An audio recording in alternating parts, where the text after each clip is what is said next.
1966, and that was when I decided. That's when I met my wife. I mean, she wasn't my wife then. I mean, I wouldn't just say, "Oh, hello, you're my wife." Yeah.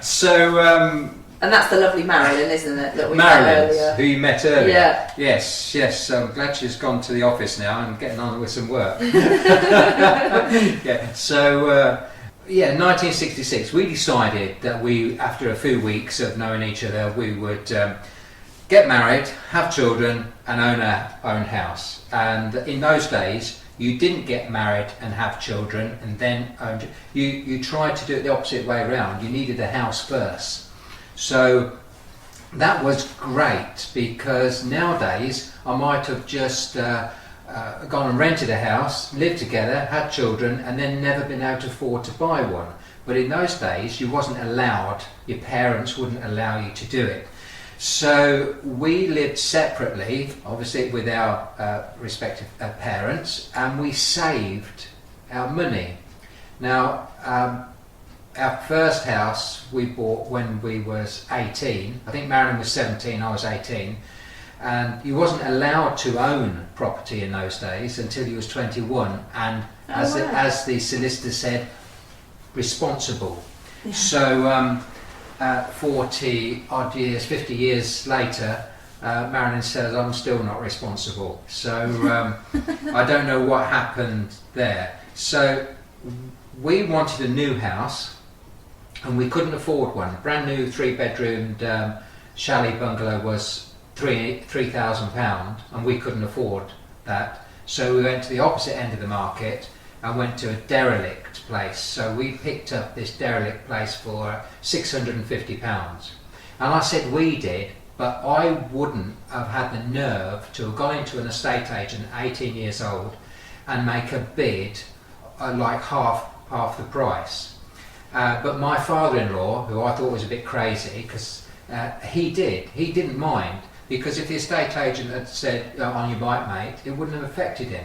But it would affect me as an 18-year-old going in. What's this 18-year-old going in making a bid for? Anyway, he did it for me, and luckily the house had been empty for a long time, nobody wanted it, and we bought it. Wow. And so that started us on our journey. We wasn't thinking at that time it was going to be an investment. It was a property that we would live in and make our home.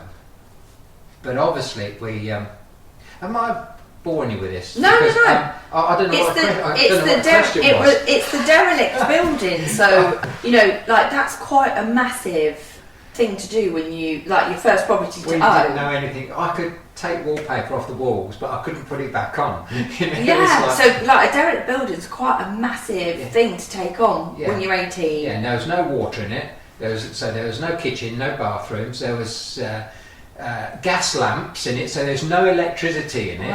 Wow. And it was an undertaking. But luckily, I'd got a father who was very practical. He was a carpenter, and he was a very practical person. And although he thought I was going beneath my standard, and he said, "What have you got this for? Because you're going beneath your standard." And I said to him, "Dad, I haven't got a standard. You have a standard," because he was in a nice part of town. He wasn't wealthy, but he was in a nice part of town, and he owned his own place. He got it on mortgage, and it was really nice. He brought me up in that standard, but I hadn't got one. I'd got to find my own. Yeah. And it was worth more to me to buy that derelict house and build on it than rent a property.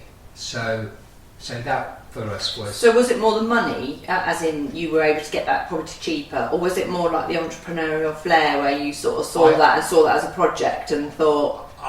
No, it was quite simply, I didn't want to hand over £2 or something like that a week of my hard-earned money to somebody and get nothing for it. I didn't understand at that time that £2 a week was for a house and I could live there. I would rather put that £2 a week into the house and own it myself. So is this owning things that right from the age of, I would say, 7, when I started to earn money, I wanted to own things. I wanted to buy things for myself and own them. So I suppose that's where it came from. And was that your parents that sort of taught Yes. you? Yeah. Oh yeah. Yeah. It was. So did they sort of run their own business? No, they didn't. Unfortunately, my dad should have done, but he didn't. And he was scared of doing it. And he would tell me from the age of 4, I should have. And if I've heard that from him, sadly he's gone now. If I've heard that from him once, I've heard it a million times. I should have gone into business. And of course he was scared. And this is the thing. When you have got a job, yeah, you're scared to make that leap.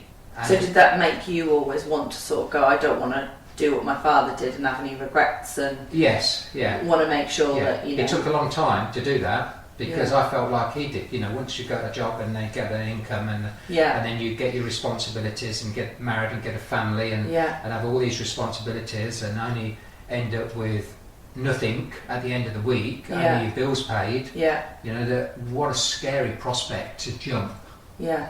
But your attitude has to change as well, because my attitude of working with other people, that taught me some very bad attitudes about work and about life in general.